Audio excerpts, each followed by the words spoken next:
Hello and welcome. Tonight, London court sentences former Deputy Senate President Ike Ekweremadu, his wife Beatrice, and their consultant Obinna Obeta to various jail terms for their involvement in organ trafficking. Second batch of Nigerians comprising 128 female and 2 male evacuated from war-torn Sudan arrived in Abuja in an aircraft belonging to Sudan's Taco Air. Police grant suspended Adamawa resident Electoral Commissioner Hudu Yunusa Ari bail, order him to report to the police headquarters every weekday while investigations last.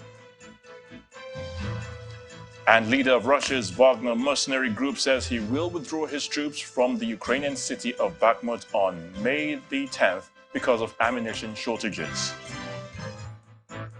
On business news tonight, economic think tank Financial Derivatives Company expects Nigeria's inflation to hit a fresh 17-year high of 22.67% in the month of April.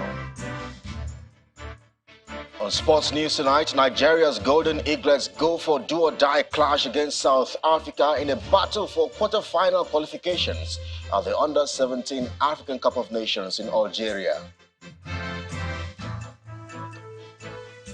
From Abuja, the nation's capital, in Taraba State, youths from Takum seek federal government's intervention to stop attacks on their communities. We begin tonight from the United Kingdom. A London court has sentenced former Deputy Senate President Ike Ekweremadu to 9 years in prison in an organ trafficking plot. His wife, Beatrice, backed 4 years and 6 months, while their doctor, Obinna Obeta, received a 10-year prison term in a case that has spanned almost a year. The Ekweremadu's ordeal started in an attempt to save the life of their daughter, Sonia, after kidney disease forced her to drop out of a master's degree program in the UK. This verdict is the first of its kind within the UK criminal court system and falls under the Modern Slavery Act. Our London correspondent Juliana Olanka, who has followed the case from the beginning, tells us more. Well, this landmark organ harvesting case has concluded today at the Old Bailey in the British capital, with the former Deputy Senate President being jailed for 9 years and 8 months. His wife Beatrice was sentenced to 4 years and 6 months, while Obinna Obeta, described as the middleman in this organ harvesting plot, received 10 years in prison. To emphasize just how important this case was to this country's judiciary system, the judge's summary was actually televised live to millions of people across this country on a very popular broadcast network here. To describe this as a significant fall from grace is pretty much an understatement. Just 2 years ago, the senator was one of the most powerful men in Nigeria. In fact, the judge received over 51 letters pleading for clemency and asking for justice to be tempered with mercy. In his summary, the judge actually described all 3 defendants as being of good character. Having said that, it doesn't negate the fact that they plotted to bring this individual, who still cannot be named for legal reasons, into this country for the purpose of exploitation and organ harvesting with a financial reward. Well, as to be expected, a very large cohort of senators did fly into London from Nigeria, many of whom I spoke with off camera. Several of them told me that they fear for the mental health of the senator, who is not coping well being incarcerated. I suspect many people would expect the Ekweremadus to lodge an appeal, but can the family afford it? It's costing them an extensive amount of money to keep Sonia Ekweremadu alive and functioning, and they spent hundreds of thousands of pounds on their legal fees. The defence lawyer for the senator did say that the senator is in debt for up to £1 million and has been borrowing money to fund the cost of this case. Well, at the heart of this very complicated, very complex case is Sonia Ekweremadu. She, of course, was found not guilty in March, but she wept profusely when her parents were given those pretty lengthy prison sentence. She goes home this evening, not only suffering from a debilitating kidney disease, but knowing that her parents, who were funding her treatment, are spending the night in a maximum security prison in London. Juliana Olayinka, reporting for Channels TV News in London. Indeed, it's a case that has shocked Nigeria and the world. Senator Equities is Nigeria's longest-serving deputy Senate president, the fifth most powerful man in government between 2007 to 2019. Let's now take you through the major events that defined this case. It started on June the 23rd, 2022, when the London Metropolitan Police announced that it had arrested Senator Equities and his wife Beatrice for conspiring to bring an alleged 15-year-old boy to the UK for organ harvesting. Subsequently, the couple pleaded not guilty at the Uxbridge Magistrate Court and were remanded in custody. 2 days later, the University of Lincoln barred Senator Equities as a visiting professor. A few days later, the Nigerian Immigration confirmed the age of the said kidney donor as 21 and not 15. 3 days later, the Nigeria High Commission hired lawyers to defend Senator Equities, and the next day, on June the 30th, he appeared before the Magistrate Court on charges bordering on Britain's Modern Slavery Act. The case was fast-tracked. Meanwhile, in Nigeria, on July the 6th, the Federal High Court ordered NIMSI to transmit the certified true copy of a biodata of a victim to the Attorney General for transmission to the UK. And subsequently, the UK prosecution accepted that the kidney donor's age was actually 21.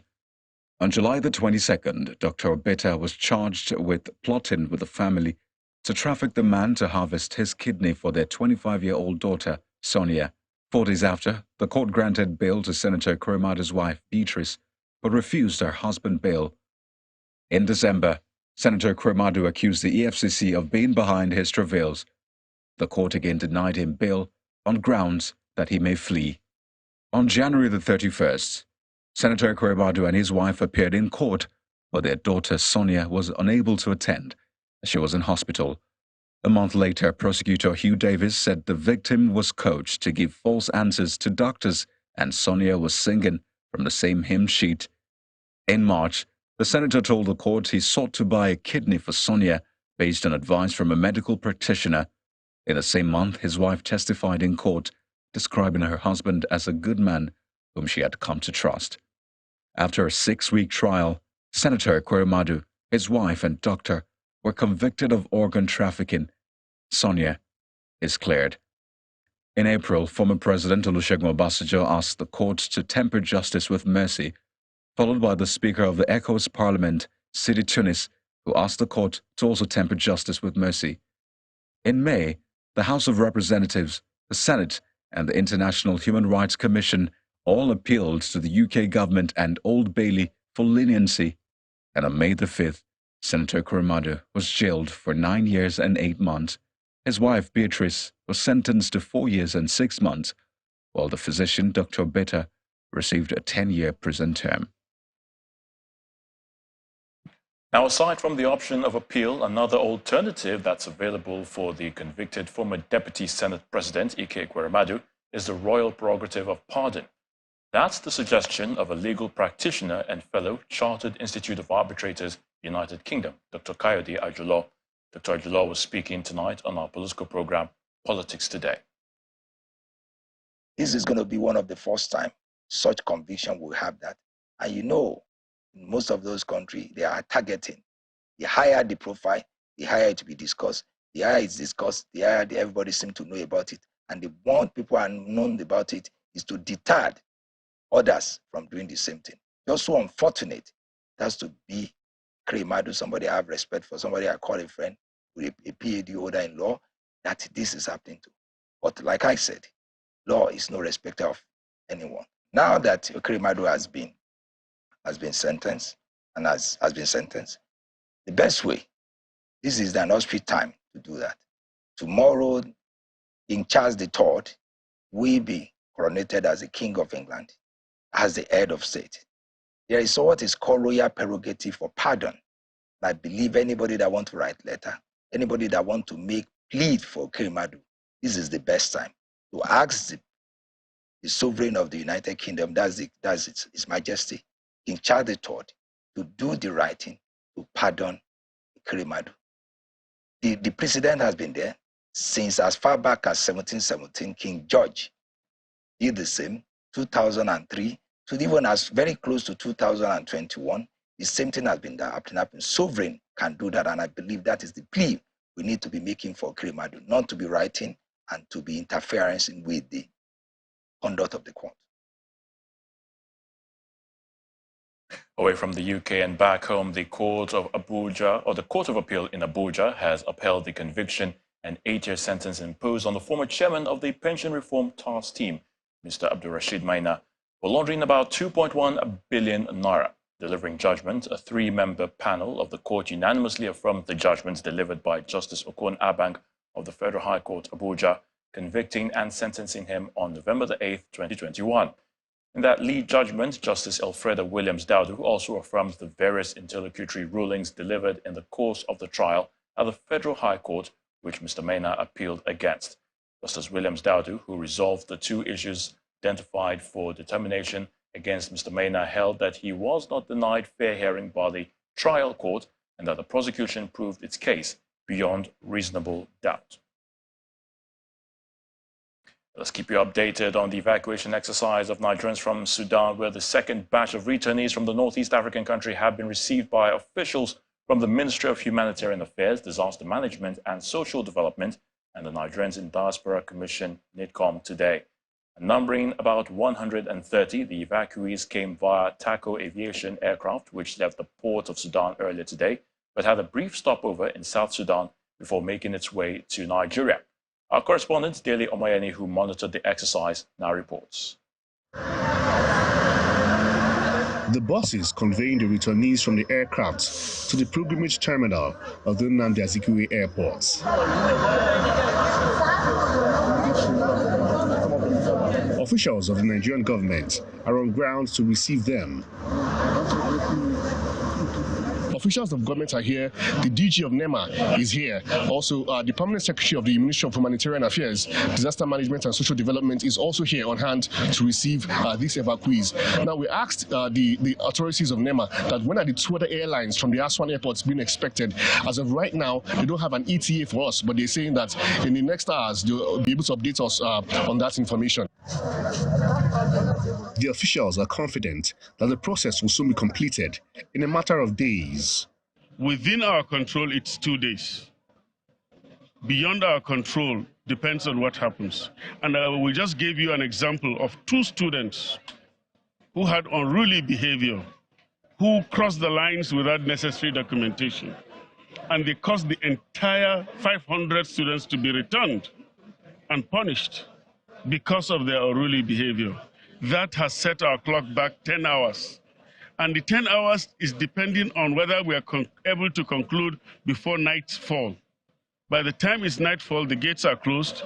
We can no longer guarantee the 10 hours. It has to be the next morning. So in this case, I want to assure you that within all limits, in what we call in chemistry, STP, standard temperature and pressure, we will have them back within 2-3 days. Otherwise, we will work with whatever limitations we face. But I assure you, we are equal to the task. There are 2 aircrafts. Asman is on ground, Maxia is on ground. The capacity of those 2 aircrafts can carry everybody at the Egyptian side. Then we have those at the Port Sudan. We have TACO is ready, Airpeace is ready. So we are waiting to hear from them to evacuate them. Airpeace is doing 2 flights out of Port Sudan, and TACO will take the rest. So all that, hopefully, in the next few days, everything will be over. We had to identify those who require psychosocial support, those who needed immediate accommodation and some kind of follow-up upkeep. We did for them. And then we have forms that we've distributed, for all the returnees. In that form, it gives them tips on how to recover. That was organized or put together by the psychosocial team in the commission. And so going forward, we have all their telephone numbers, and they have our own telephone numbers and the team, and then, of course, the email addresses of the commission that they can reach out to. A student speaks on their ordeal. Throughout the whole journey, it was something I've never really experienced before. The stress, the desperation, the panic, the fear, it was a whole lot of emotions, I guess, yeah. As the government continues to work on ensuring the safe return of Nigerians from the ports of Sudan and Egypt, the families of those still stranded cannot wait to have their relatives back as they continue to lay siege at the airport. Daily Omoyeni, Channels Television News. In part two, after the break, fear independents may be cut off from using television if the Nigerian Communications Commission goes ahead with the proposed sale of 600 megahertz television band spectrum. You join us again.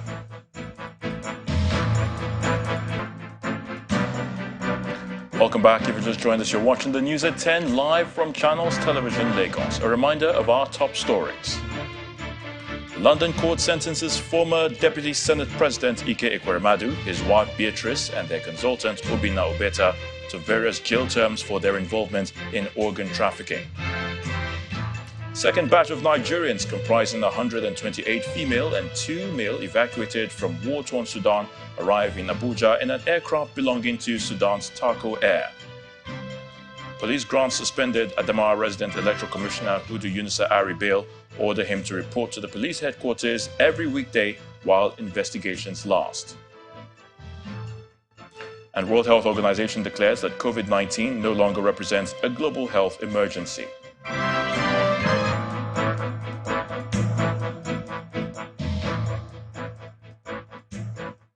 Former Chief of Army Staff and Minister of Interior, General Abdurrahman Dambazao, is assuring Nigerians that the planned inauguration of the President-elect Senator Bola Tinubu on May the 29th will go on according to plan. Fielding questions from journalists in Abuja after a private visit to the residence of the President-elect, General Dambazao says Nigeria has a President-elect and anyone dissatisfied with the declaration by the Independent National Electoral Commission to that effect should be in court by now. We expect that everything will go on peacefully and the president-elect will take over and continue from there. Of course, you know that he has already laid down his plans in the manifesto, Renew Hope 2023, which contains the action plans and everything that he needs to do is there in that document, and I'm sure you must have seen it. So the expectation is that things will be much better. Like he mentioned that the Buhari has done the best he could, and of course he will top on that to make things much better. The fact of the matter is that the elections have been conducted. INEC has already made pronouncement as to who won the election. So everybody, and that is settled. So anybody who has an issue over that by now must have gone to court. So they should allow the court to look into the issues. Suspended resident electoral commissioner for Adamawa State, Mr. Hudu Yunusa Ari, has been directed to report to the Nigeria Police headquarters every weekday. A statement by the force spokesman, Muyiwa Adijabi, said an investigation is still ongoing on the REC's actions during the Adamawa governorship election. The statement reads in part, "The Nigeria Police Force hereby confirms that Barrister Hudu Yunusa Ari, the suspended Adamawa State resident electoral commissioner, who has been in custody for interrogations by the police in the course of investigations into allegations of impropriety during the supplementary gubernatorial polls in the state, has been granted administrative bail by the police while investigations subsist." On April the 16th, Mr. Yunusa Ari caused controversy by declaring Aisha Binani Dahiru of the All Progressives Congress as the winner of the election, when the collation of the results was yet to be completed. The electoral umpire INEC subsequently declared the announcement null and void and then summoned the REC to its headquarters in Abuja. On April the 20th, President Muhammadu Buhari approved his suspension pending the completion of the investigation by the police. 80% of Nigerians may be cut off from using television as their primary source of information, entertainment, worship, and even education. This is the view of experts who are warning against the sale of the 600 MHz television band spectrum by the Nigerian Communications Commission.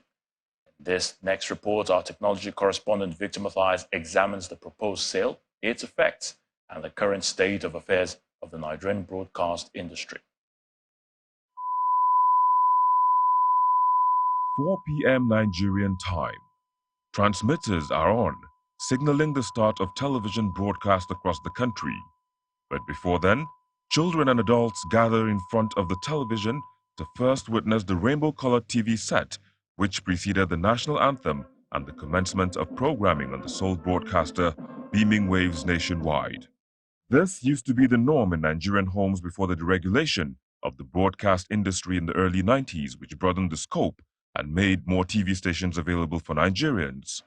This resulted in licensing of more TV stations and opening up of more television broadcast spectrum frequencies, the 400 to 800 megahertz, housing some government-owned and private TV stations, of which 700 to 800 megahertz have since been sold to telecoms operators. The users of the spectrum allocated for broadcasting should first and foremost guard that space jealously, because broadcasting is a lot more sensitive means of communication than telecommunications. It's a one-to-many means of communication. The sale of the 700 to 800 megahertz has, according to the Broadcasting Organizations of Nigeria, BON, has left in its trail problems that are yet unresolved. This is coming just as the Nigerian Communications Commission, NCC, is on the verge of selling the 600 megahertz spectrum band for nationwide deployment, which experts believe will cut off a large chunk of Nigerians from the airwaves. It's not going to affect the broadcast industry alone. You see, it's going to affect any organization that uses a wireless microphone. I know of a very popular television station already that have been affected by the sale of the 700 megahertz. You understand? So, which means people that, we all depend on television for information, dissemination, public enlightenment, and entertainment. All this will be denied at least 80% of Nigerians. In a bid to provide a digital broadcast service to Nigerians, a treaty was signed in April 2012 during the Regional Radio Communication Conference in Geneva for Nigeria to switch from analog by 2015, for which set-top boxes will be needed in addition to the television sets. The federal government earmarked the rollout to take place in Lagos, Kano, Rivers, Yobe, and Gombe, with more states to follow. But how far and well has the federal government done in that regard? There's digital signals in Lagos, there's digital signals in Kwara State, in Enugu State, we started from Jos, for historical reasons, because color television started from there. These have digital systems in place, but for reasons of fairness, we cannot switch off the analog transmitters yet. Debates as to whether or not both television and telecommunications operators can coexist on the 600 megahertz has come up. If technology allows, that is possible. Depends on the firewalls and safeguard provided by system. The 600 megahertz will not be the only bandwidth that's being used by multiple sectors. So it depends now on the firewalls and the protections that's provided, the end guard that's provided, so you don't have to split from one system to the other. They may want to be arguing that the essence is for broadcasting and telecom to cohabit. The decision has not been taken yet. The decision to do that will be taken November this year at the World Radio Conference that is going to hold in United Arab Emirates. Nigeria currently broadcasts on standard definition with the hope of switching to high definition, whereas other countries are already in the ultra-high definition mode. This switch might be unattainable if the television spectrum keeps losing its size. Though the sale of the 600 megahertz will bring a huge sum of revenue, the government white paper that gave the green light for digitization of the broadcast industry clearly states that the switch to HD must have taken place before more spectrum can be sold. Though the NBC is the agency that regulates broadcasting in the country, the NCC is the agency handling the sale of spectrum, and as at the time of filing this report, the NCC and NBC are yet to come out with an official statement regarding this sale. Victor Mathias, reporting for Channels Television News. Still ahead on the news at 10, economic think tank Financial Derivatives Company expects Nigeria's inflation to hit a fresh 17-year high of 22.67% in April. That's on Business News. Please stay with us. Welcome back. You're still watching the news at 10. Now let's head over to the nation's capital where Gloria Umezoke is standing by to give us the very latest at our Abuja studios. Great to see you, Gloria. What do you have for us? Thank you, Ayo. Well, here, a youth group in Nasarawa State says the magnitude of the killings in Takum, Usa, and Yantu development areas of Taraba State may not have been properly captured by the authorities. The president of the Kuteb Youth Association, Mr. Caleb Danjuma, told journalists in Abuja that over 250 people and 80 communities have been destroyed in the area. The group is also ruling out the claim that the killing is as a result of farmers-herders clashes. Buildings completely razed by fire, along with other properties. These are the pictures from some of the communities in Takum, Usa, and Yangchu development areas in Taraba State. The renewed attacks in these areas have sacked many residents from their ancestral homes. Taraba State has had a fair share of clashes between herders and farmers. The police authority puts the casualty figures from the recent attacks at 28 and is launching investigations to get the perpetrators. So far, official record that we have that has to do with the Kutebs that were killed, presently we have about 20 Kutebs were killed as a result of this crisis, and in Fulani we had 3 casualties from their side. It's not certain up to now that who are involved, who are behind all this killing, but investigation have been staged on. The police there, under the command of the CP Taraba State Police, have swung into action to carry out what we call clinical investigation to find out who are behind these killings. The leadership of the Kuteb Youth Association does not agree with the figures. They tell journalists in Abuja that the situation is underreported. The group is also appealing to the federal government to intervene. Why would anyone assert with so much confidence that a crisis of this magnitude is herders farmers crisis when Takum, Usa, and Yangtu do not share boundaries with any Fulani community?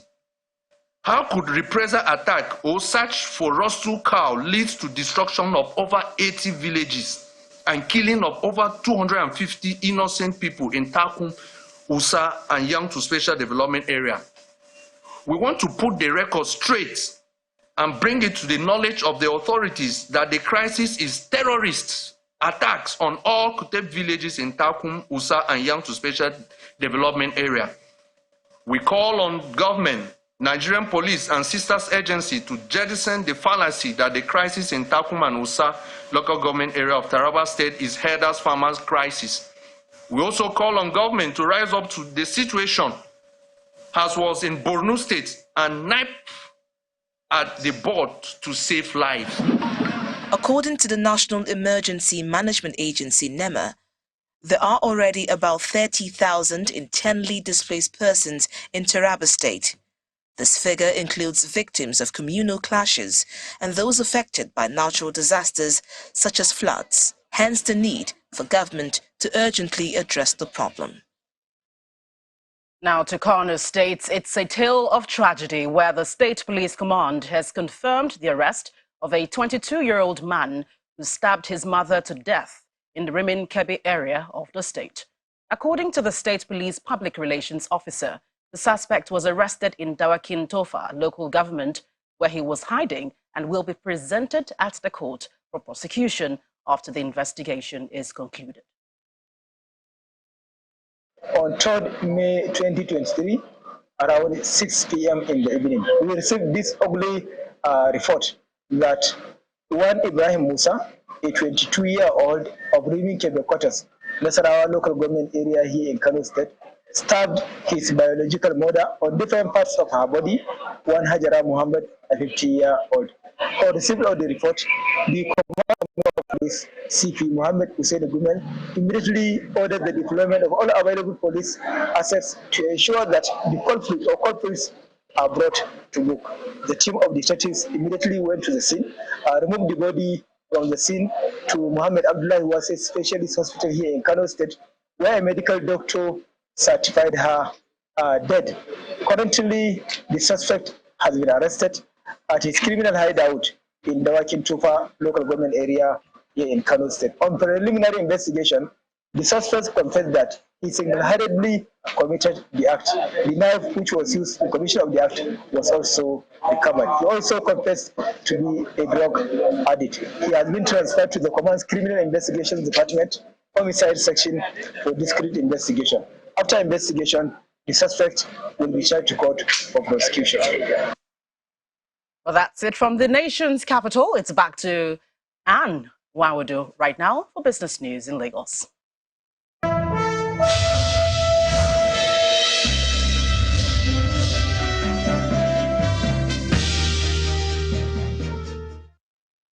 Thank you, Gloria. Hello and welcome to Business News. Let's begin with Nigeria's headline inflation is expected to hit a fresh 17-year high of 22.67% in the month of April, coming from 22.04% rate recorded in the month of March, and that's according to the economic advisory firm Financial Derivatives Company. In its latest forecast, FDC says this time it expects the uptick to be driven mainly by rising food prices, and this will be attributed to the effects of the current planting season. For food inflation, the economic think tank projects the rate higher by 0.17% at 24.65%, coming up from 24.45% it was in the month of March. On the other hand, FDC expects the country's core inflation to moderate by 0.2% in the month of April to 19.66%, down from 19.86% in March, due to relatively stable exchange rates and drop in diesel price. Meanwhile, the National Bureau of Statistics is expected to release the April inflation report on May the 15th. One of the leading manufacturing companies right here in Nigeria, Unilever Nigeria PLC, has declared growth in gross profit of 53.1%, coming up from 20.3 billion naira in the year 2021 to 31.1 billion naira in the year 2022. The company made this announcement at its 98th annual general meeting, which held in Lagos. This year also marks 100 years since Unilever Nigeria PLC began operation in Nigeria. The board members of Unilever Nigeria PLC meet with shareholders for its 98th annual general meeting in Lagos. Top on the agenda is the deliberation of the report and financial statements for the year 2022. All the resolutions were adopted, and it gives us a basis to build up on our strategy in a sustainable way and keep growing the business for the benefit of our shareholders and all the stakeholders in the business. We have rationalized our portfolio, and that gives us a basis then to focus on the more profitable areas in line with our strategy to grow the business to much, much higher levels. The financial highlight shows that the company recorded a turnover of 88.5 billion naira, as well as 53.1% increase in gross profit and an overall profit of 4.4 billion naira after tax for the year under review compared to the previous year, while a dividend of 25 kobo per share was declared. The intent is to be here for another 100 years. As I said a while back, it is a special occasion. Not many organizations last 100 years in any market. But for us, Unilever, to be here in a century is really something special. A very strong set of results, probably one of our strongest in the last couple of years. And it's mainly due to the fact that the fundamentals of the business is back in terms of the operational discipline, the governance, and investing behind our brands again. Nothing will beat that. What you're seeing is a result of a well thought through multi-layer strategy that we have adopted. 2022 was full of challenges, but we have leveraged on the opportunity to provide products that enhance the hygiene, the confidence and the well-being of our consumers. This year marks 100 years Unilever has been operating in Nigeria, caring for families with its products. And the company says it is committed to making sustainable living a commonplace. The Debt Management Office has been releasing details of the securitization of 22.7 trillion naira ways and means advances from the Central Bank of Nigeria, which was recently approved by the two chambers of the National Assembly. The details of the borrowing request, which was made by President Muhammadu Buhari back in 2022 and posted on the DMO website, says it will carry out a 40-year tenor, 9% interest rate per annum, and a repayment amortization of over 37 years. The DMO explains that the securities will be issued by the federal government to the CBN, but will not be issued to the public to raise funds. The Ways and Means provision allows the government to borrow from the Apex Bank if it needs short-term or emergency finance to fund delayed government's expected cash receipts of fiscal deficits. Let's head to the equities market now. It wraps up the final trading session of the week on a good note. It means the color is green today. It sustained the bullish performance recorded yesterday. Willie Bong has the details.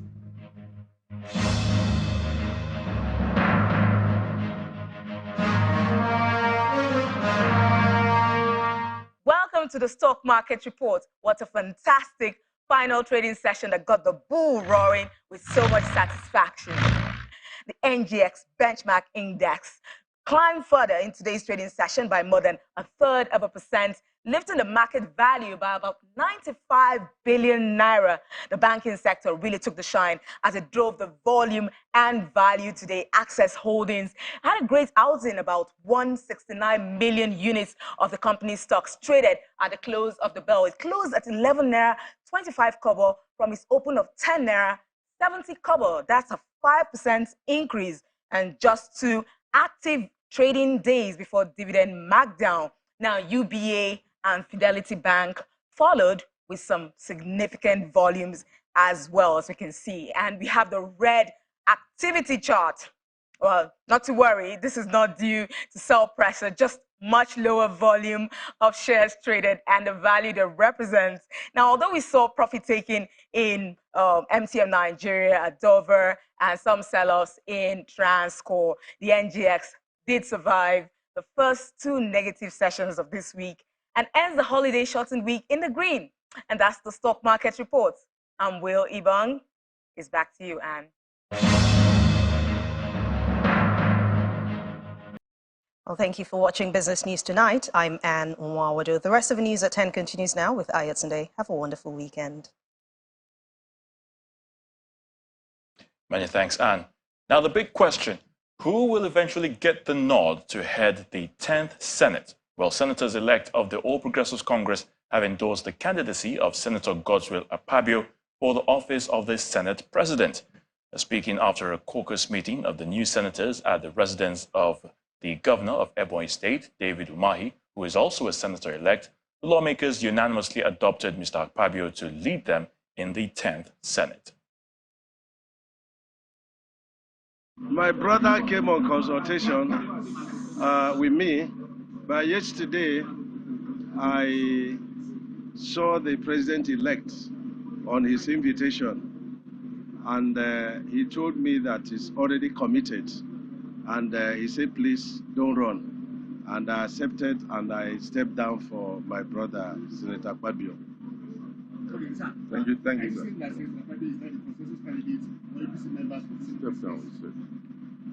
He's my consensus candidate. Yeah, okay, now good. Okay, beside you is one of the... Yeah, that's it. So that's I also stepped down for him as the deputy Senate president. So I stepped down to for 2 of them. As you can see, I'm leading the campaign for Akpabio because he is the president's preferred candidate, and we have to put the interests of the country, the party, above any other interest. I've always said, Inshallah, the will of God will be done in Nigeria. Thank you, Thank you, gentlemen. President Muhammadu Buhari has described Nigeria's democracy as maturing, expressing satisfaction with the conduct of this year's general elections in Nigeria, which he notes has left lessons to be learned to better subsequent polls. The president stated this today while addressing his colleagues at the Commonwealth Leaders Summit as part of the major events leading to the coronation of His Majesty King Charles III as King of the United Kingdom and leader of the Commonwealth. According to a statement issued by the Senior Special Advisor to the President on Media and Publicity, Mr. Garba Shehu, the President told the summit that the election saw a remarkable turnout of voters, and in spite of some pockets of violence, the people have demonstrated that a government can be elected peacefully and fairly. President Buhari further highlighted the key role Nigerian youth played during the elections, as well as in support of national development, attributing a great part of this youth participation in the general elections to the assent of Not Too Young to Run bill signed into law by his administration in 2018. He also announced that Nigeria will also host the Commonwealth Youth and Students Summit for African region with the theme Making Change Happen in Abuja from May the 9th to the 11th this year. The World Health Organization, the WHO, has confirmed that COVID-19 no longer represents a global emergency, a major step towards ending the pandemic. However, Director General of the WHO, Dr. Tedros Ghebreyesus, has warned that the removal of the highest level of alert did not mean the danger was over, and that the emergency status could be reinstated if the situation changes. Here's Samit Pusi with other international stories and around the world in 5. Good evening and welcome to the channel's studios here in London with your international news around the world in 5. The leader of Russia's Wagner mercenary group says he will withdraw his troops from the Ukrainian city of Bakhmut on the 10th of May because of ammunition shortages. Yevgeny Prigozhin's statement came after he posted a video of him walking among his dead fighters' bodies, blaming top Russian defense officials. Tens of thousands had been killed and injured there, Prigozhin said. Russia has been trying to capture the eastern city for months, despite its questionable strategic value. Wagner troops have been heavily involved.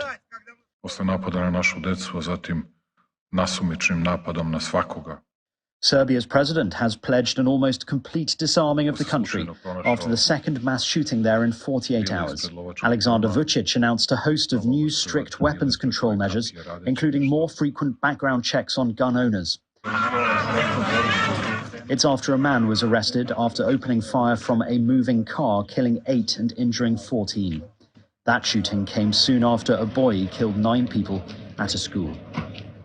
British Prime Minister Rishi Sunak's Conservative Party is facing a bleak set of local election results, with voters punishing his party after a year of political scandals and surging inflation. The council results in England will be the largest and possibly the last test of voter sentiment before the next general election, which is expected to be held next year. And this was all about the cost of living, and we had a positive case to make. We understood what it's like not to be able to make ends meet, and we said what we would do to help people with their everyday bills. And the government, the Prime Minister, said nothing, and that's because they're the problem, not the solution. A huge fire has destroyed a market in the Haitian capital of Port-au-Prince. Firefighters were notified of the blaze at around 1 a.m. local time, but the lack of water nearby slowed their work as they constantly needed to send the fire truck to reload water. According to local media, some 900 people lost their market stalls. The cause of the fire is still unknown. There have been scuffles between Russian and Ukrainian delegates in the Turkish capital. Here, punches thrown after a Ukrainian flag was snatched from a delegate who was trying to interrupt an interview with Russia's lead delegate.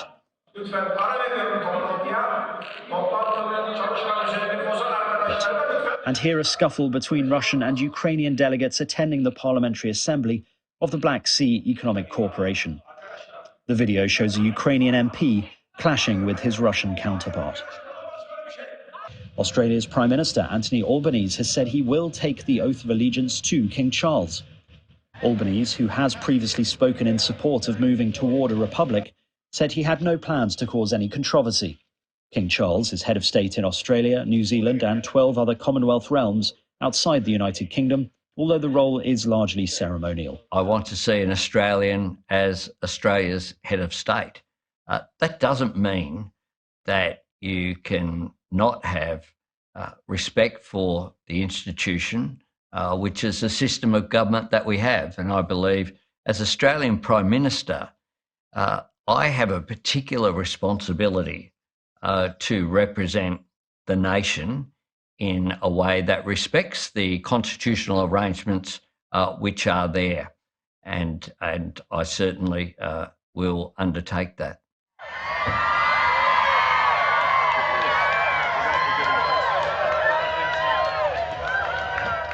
And King Charles has greeted excited crowds in London on the eve of his coronation.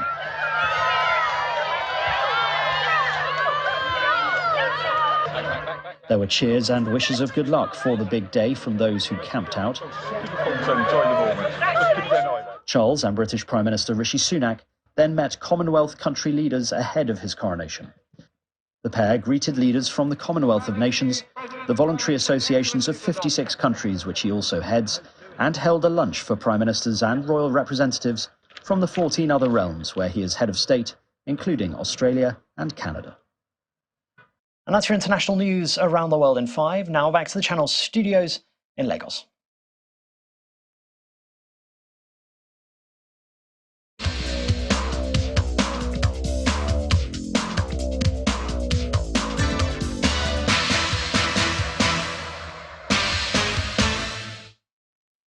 Many thanks indeed, Simon. It's time to talk sports with me, Kelly Egiga. Nigeria's Golden Eaglets hopes of a place in the quarterfinals of the Under-17 Africa Cup of Nations now squarely lie on where they can pick at least a draw against Group B opponent South Africa when the two sides clash in the final pool stage match in Constantine on Saturday. Nigeria suffered their first defeat in the group after a 1-0 loss against Morocco, while South Africa edged Zambia 3-2 in their second group games. Both teams are now on 3 points, with the Golden Eaglets enjoying a superior goal difference, and a victory or draw is imperative in order to be assured of qualification to the last 8 games. Nigeria are making their 10th appearance at the tournament. Away from the continent, Lionel Messi has apologized for going on an unauthorized trip to Saudi Arabia that led to Argentina World Cup winning captain being suspended by his club, Paris Saint-Germain. He was suspended by the Qatar-owned club after failing to turn up for training on Monday, a day after the 3-1 home defeat by Lorient in Ligue 1. Instead, the 7-time Ballon d'Or winner traveled to Saudi Arabia without PSG's permission to fulfill commitments as part of a contract with the country's tourist office. And that's Sports News Tonight. Thanks indeed for watching. I am Kelly Egiga. It's back to Ayo.